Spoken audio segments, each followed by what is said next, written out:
Hello, beautiful people. I would just like to expand on the comment that I made about in that last video about how Webster Tarpley said that Ron Paul would cause a genocide if he cut that much from the welfare budget. And I'd just like to kind of challenge him on that a little bit. And I kind of don't agree. I kind of actually, my 2 cents on the whole thing is that there's already a genocide happening, and the budget crisis is part of the reason why. Uh, it's more about disinformation than it is about money. That's for sure. Uh, I just can't see that that's going to cause a genocide because of the what's going to happen is the people that are abusing the system, they're not just going to starve to death. They're going to get up off their butts and find a way, find some work, get together and feed themselves. They're not just going to sit there and depend on the government. I can just about guarantee you that. And if they do, then that's maybe their time anyway. I don't know. I mean, it sounds harsh, but that's just reality. I mean, if you don't work, you don't eat. That's the way life is. If you're non-productive, uh, your only hope is for other people to take care of you. I mean, yeah, there's certain instances where people are literally they can't function or whatever. But I see people in wheelchairs all the time that work and take care of themselves, and then I see people who claim that they have back pain and they can't work, but yet they get up and they go fishing and do all this stuff, but yet they can't supposedly work, and it's obvious that they're just abusing the system. And I've run into other people too who, oh yeah, that was a good deal that I got fired from that job because now then I ended up collecting this many thousands of dollars worth of unemployment from that. And it's like, yeah, and you're proud of that? I mean, what? I mean, I guess I just wasn't raised that way. I wasn't raised to try to take a handout from someone.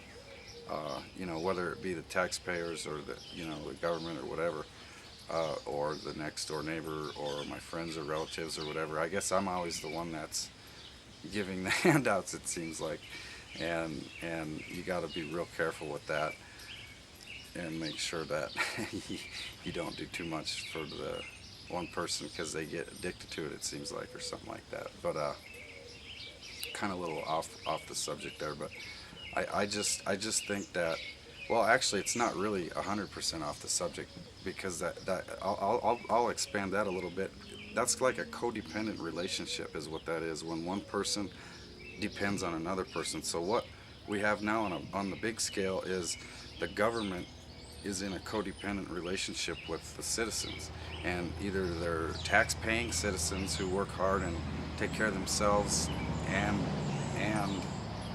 their taxes, and then you have other people who just take from the system, that they're self-proclaimed leeches who just don't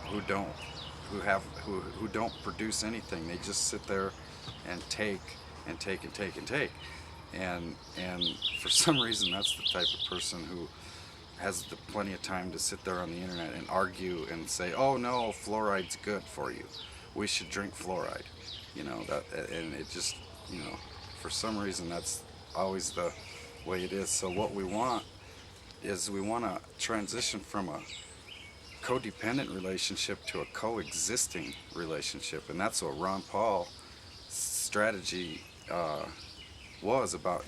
Cutting the welfare back, and I'd have to analyze that thing a lot harder before I just go along with what Webster was saying, because I think he was exaggerating a little bit and making it sound a little bit more abrupt.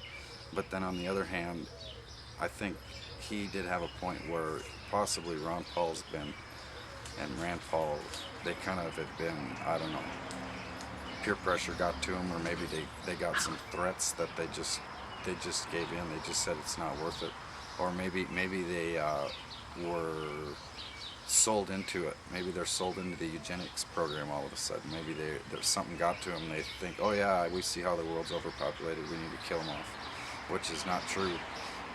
If you just look into how much of the technology's been suppressed for free energy and different things like that. Yeah, you probably think a lot like I do, that we don't have to be in this situation, that we are just forced to be in this situation because there's people around us that don't want to give up control over our lives, and we're not free to go out and do what we need to do. We're not free, like in this area, the farmers are not free to turn on their wells because the river went dry, because that's the law. That's a whole nother video I'm trying to get made too. But if you want to look into it, it's Weld County, Colorado. It's a drought here and a bunch of stuff like that. But